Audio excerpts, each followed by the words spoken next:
اور اگر رمضان کا مہینہ تو پورا معافی کا مہینہ ہے کہ دوزخ کے دروازے بند ہو جاتے ہیں، جنت کے دروازے کھول دیے جاتے ہیں، شیطان قید. آپ دیکھتے نہیں نمازی کیوں بڑھ جاتے ہیں رمضان شریف میں؟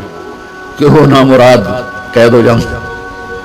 تو کسی کو زنجیروں میں باندھا ہو وہ چل تو نہیں سکتا، چھوڑ دو زنجیریں تو چل پڑے گا.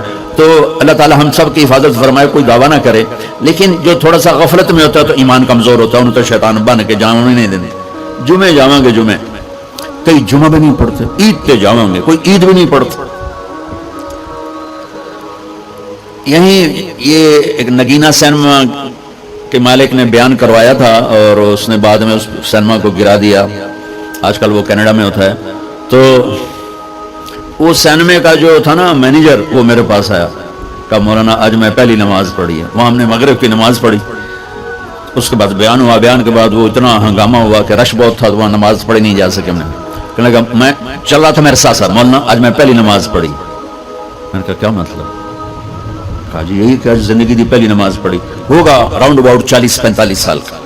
میں کہا پہلی نماز؟ ہاں جی پہلی نماز. جمعہ پڑھے؟ نہیں کدی نہیں. عید؟ نہیں کدی نہیں. آج پہلی نماز تھوڑے پیچھے پڑھی ہے.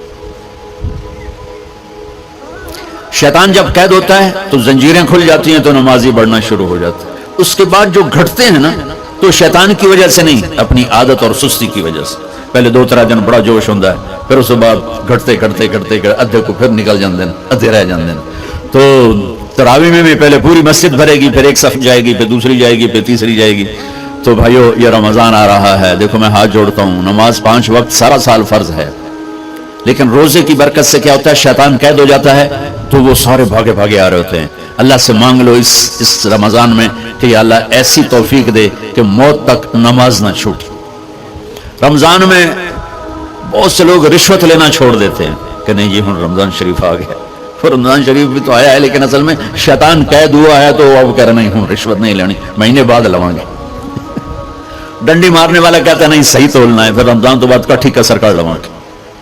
وہ کیا وجہ ہے پیچھے؟ ایک تو رمضان کی برکات ہیں، اور ایک شیطان کا قید ہونا ہے، اور ایک جنت کے دروازوں کا کھل جانا، دوزخ کے دروازوں کا بند ہونا، اللہ کے عرش کا پہلے آسمان پہ مستقل ڈیرا ڈال دینا، اور پھر اعلان کرنا ہے کوئی بخشش آنے والا ہے، کوئی معافی مانگنے والا ہے، کوئی توبہ کرنے والا ہے، کوئی جنت مانگنے والا ہے، کوئی دنیا مانگنے والا، آؤ مانگو. اور ایک فرشتہ اعلان کرتا ہے اے بھلائی کے چاہنے والے شاباش آگے بڑھ، اور دوسرا فرشتہ اعلان کرتا ہے اے برائی کے کرنے والے بس کر اور واپس آ جا، بس کر اور واپس آ جا. رمضان کا مطلب ہے جل جانا. رمضان کے لفظ کا مطلب ہے جل جانا. جلنے کا مطلب کیوں ہے اس میں؟ کہ رمضان میں اللہ سارے گناہوں سے اپنے بندوں کو پاک کر دیتا ہے اور ان کے گناہوں کو جلا دیتا ہے، جس سے وہ پاک ہو کر سونا آگ میں جل کے خالص ہو کے باہر آتا ہے. روزہ رکھنے والا بھوک کی آگ میں جل کے خالص ہو کے باہر آ جاتا ہے، اللہ اس کے سارے گناہ معاف فرماتا ہے. دھیان نہ سنیں، سب سے اعلیٰ درجے کا مسلمان میرے نبی کا جواب، جو سارا دن مصلی پہ بیٹھا رہے، جو ہر سال حج عمرہ کرے، جو مسجد سے نہ نکلے، جو رات کو قرآن پڑھے، دن میں روزے رکھے. نہیں، سنو غور سے سنو. من سلم المسلمون لسانہ ویدہ،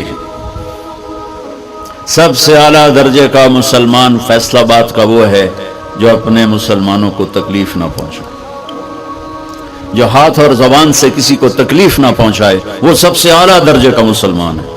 سبحان اللہ، کیا بات. میرے نبی سے ایک صحابی نے پوچھا یا رسول اللہ ہمارے محلے میں ایک خاتون رہتی ہے، رات کو تہجد پڑھتی ہے، دن میں روزے رکھتی ہے، پر اس کی زبان بہت سخت ہے، بہت بےزتی کرتی ہے. ہم نے کہا جہنم میں جائے گی. کہا جی ایک خاتون ہے جو نہ نفلی روزہ لیکن اس کی زبان کا بول بڑا میٹھا ہے، کہا وہ جنت میں جائے گی. تو سب سے اعلیٰ درجے کا مسلمان کون ہے؟ جو کسی کو تکلیف نہ پہنچائے. پھر اس نے پوچھا ای الایمان افضل، سب سے اعلیٰ درجے کا مومن کون ہے؟ تو آپ نے فرمایا حسن الاخلاق، جس کے اخلاق اچھے ہوں وہ سب سے اعلیٰ درجے کا ایمان والا ہے. کیونکہ تکلیف نہ پہنچانا اخلاق کی ایک صفت ہے اور اخلاق کی بے شمار اقسام. میرے نبی نے فرمایا اچھے اخلاق 360 صفات کا نام ہے. ایک صفت بھی کسی مسلمان مرد عورت کے اندر ہوگی وہ جنت میں چلا جائے گا. سامنے ابو بکر بیٹھے تھے، کہنے کہ یا رسول اللہ کو میرے اندر بھی ہے؟ تو آپ نے فرمایا تیرے اندر ساری ہے، ساری تیرے اندر ساری ہے۔ تو ابتدا بھی بتا دی، انتہا بھی بتا دی، اور عبادت بھی مسلمان کو اخلاق تک پہنچاتی ہے۔ اب سنو قرآن سے، اللہ تعالیٰ انسان کسے کہتا ہے؟ ایمان والوں کو۔ ان الذین کفروا من اہل الکتاب والمشرکین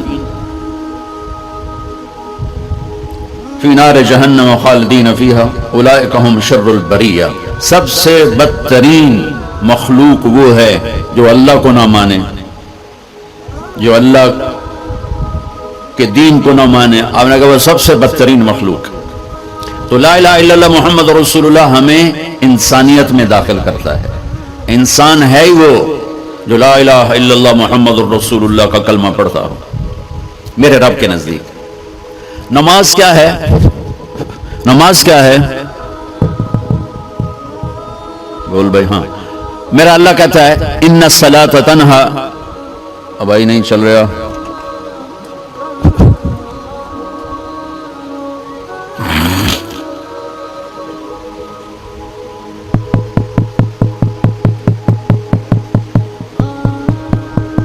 تھوڑی آواز ہے۔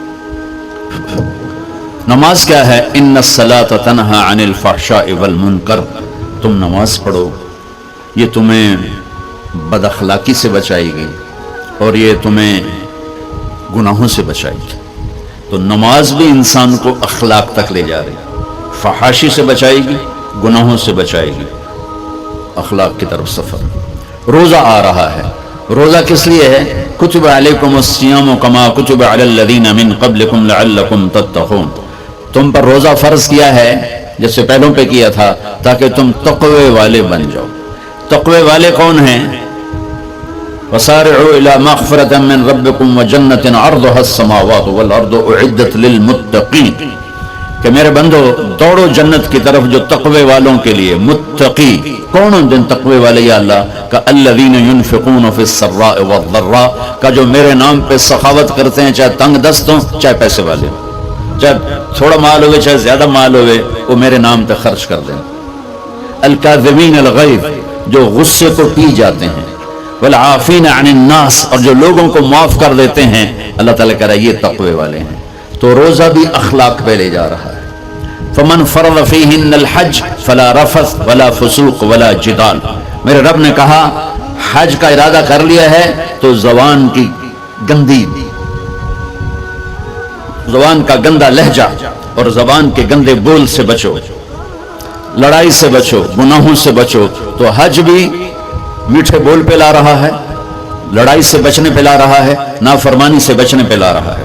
خذ من اموالہم صدقۃ تطہرہم وتزکیہم بہا وصلی علیہم، میرا رب فرما رہا ہے میرے محبوب ان سے زکوٰۃ لیں اور ان کو پاک کریں اور ان کا تزکیہ کریں، ان کو ایک اچھا انسان بنائیں۔ زکوٰۃ ہو اخلاق بنتے ہیں، روزہ ہو اخلاق بنتے ہیں، حج ہو اخلاق بنتے ہیں، نماز ہو اخلاق بنتے ہیں، کلمہ ہو انسان بنتا ہے۔ یہ اتنا زور کیوں دیا ہے اخلاق پر کہ میرے بھائیو، اچھا معاشرہ جو وجود میں آتا ہے وہ ایک دوسرے کو معاف کرنے سے وجود میں آتا ہے۔ مسجد نماز کے لیے ہے، اور نماز ایک انفرادی عمل ہے جو کر کے میں گھر چلا جاتا ہوں، دفتر چلا جاتا ہوں، پڑھوں نہ پڑھوں، نہ پڑھنے کا گناہ مجھ پر، پڑھنے کی نیکی مجھ پر۔ لیکن اگر میرے اخلاق برے ہیں، روزہ میری چیز ہے، رکھوں اجر، نہیں رکھوں پکڑ، زکوٰۃ دے دوں اجر نہ دوں پکڑ، حج کر لوں اجر نہ کروں پکڑ، صرف میری ذات سے کے گرد ہے نماز بھی، روزہ بھی، حج بھی، زکوٰۃ بھی۔ لیکن برے اخلاق جتنا معاشرے میں میرا اثر ہے وہ سب تباہی پھیلا دیں گے، اور اچھے اخلاق جتنا معاشرے میں میرا اثر ہے وہاں خوبصورتی کو پھیلا دیں گے۔ عبادت چھپ جاتی ہے۔ میں نے فجر پڑھی ہے کہ نہیں پڑھی آپ کو پتہ ہے؟ بولو، آپ نے پڑھی ہے یا نہیں پڑھی مجھے کوئی پتہ ہے نہیں، لیکن یہاں بیٹھ کے اللہ نہ کرے میں فرقہ واریت کی بات کروں، سب کو پتہ چلے گا کہ نہیں چلے گا کہ مولوی اگلا رہا، اور یہاں بیٹھ کے میں محبت کی بات کروں تو آپ کو پتہ چلے گا کہ نہیں چلے گا کہ یہ محمد مصطفیٰ صلی اللہ علیہ وسلم والے اخلاق بتا رہا ہے۔ تو اخلاق چھپتے نہیں، برے ہوں یا اچھے ہوں، ظاہر ہوتے ہیں. اور سب سے زیادہ اس آدمی کا خاندان، جس آدمی کو بدتمیزی کی عادت ہے، وہ بیوی کے دل کو برباد کر دے گا، ماں باپ کے دل کو برباد کر دے گا، اولاد کو برباد کر دے گا، دوستوں کو، نوکروں کو برباد کر دے گا. اس کے نوکر سامنے کہیں گے میاں صاحب، شیخ صاحب، سیڑ صاحب، خان صاحب، اتھے جا کے گالی کڈن. اور جس کے اخلاق اچھے ہوتے ہیں وہ اپنے گھر کو خوبصورت بنا دیتا ہے، رشتوں کو خوبصورت بنا دیتا ہے، ملازموں کو خوبصورت بنا دیتا ہے، اپنے کاروبار کو، اپنی زندگی کو، ہر پہلو اس کا خوبصورت ہو جاتا ہے. اچھے اخلاق لباس کی طرح ہیں جو میرا ہر عیب چھپا لیتے ہیں، اور برے اخلاق ننگے آدمی کی طرح ہے جس کا ہر عیب سامنے آ جاتا ہے. اور اللہ کی رحمت اتنی طاقتور ہے کہ میرا رب فرماتا ہے، یہ تو میں نے 5 غلطیاں بتائی ہیں، لیکن میرا رب فرماتا ہے میرا بندہ، میں تجھے عمر بھی دیتا ہوں، طاقت بھی دیتا ہوں، تو اتنے گناہ کر کے زمین فیصل آباد کی سے اٹھا کر آسمان کی چھت کو لگا دے. ساری دنیا گناہ گار ہو جائے نا تو آسمان کیا چاند تک بھی گناہ نہیں جا سکتے. اور میرا اللہ کہہ رہا ہے ایک مرد عورت اتنے گناہ کرے کہ آسمان کی چھت کو لگا دے، پھر صرف ایک دفعہ مجھے کہے یا اللہ معاف کر، تو میں ساری معاف کر دوں. تو بھائیو، یہ رات بھی معافی مانگنے کی ہے. تو میرے عزیز، اور رمضان شریف آ رہا ہے، اپنے دل کو کینہ سے صاف کرو، بغض سے صاف کرو، نفرت سے صاف کرو. کسی سے لڑے ہوئے ہو، اللہ کے واسطے صلح کر لو. یہ لڑنے کی جگہ نہیں ہے، محبت کر کے جاؤ تو اللہ بڑے اونچے عالی درجات نصیب فرمائے گا. اور اللہ تعالیٰ موقع دے تو رمضان میں ایک 3 دن تبلیغ میں اللہ کے راستے میں ضرور لگا لینا. تو سارے بھائی نیت کرتے ہو، سنتیں پڑھو. اللہ نے زکوٰۃ فرض کی ہے تو زکوٰۃ نکالو. اب تو اتنے حالات ہیں کہ متوسط طبقہ بھی زکوٰۃ کا مستحق ہے. اپنے زکوٰۃ سے بڑھ کے نکالو، کیونکہ زکوٰۃ دینے والا بخیلوں سے تو نکل جاتا ہے، لیکن سخیوں میں داخلہ اس سے اوپر کرے گا تو 2,500 دے دیا نا 1 لاکھ میں سے، تو باپ پہ بخیل کا لیبل نہیں لگے گا، لیکن سخی کا بھی نہیں لگے گا. اوپر 54 خرچ کر دو تو ایک سٹیپ آپ آ جائیں گے. سخی بن کے زندگی گزارو.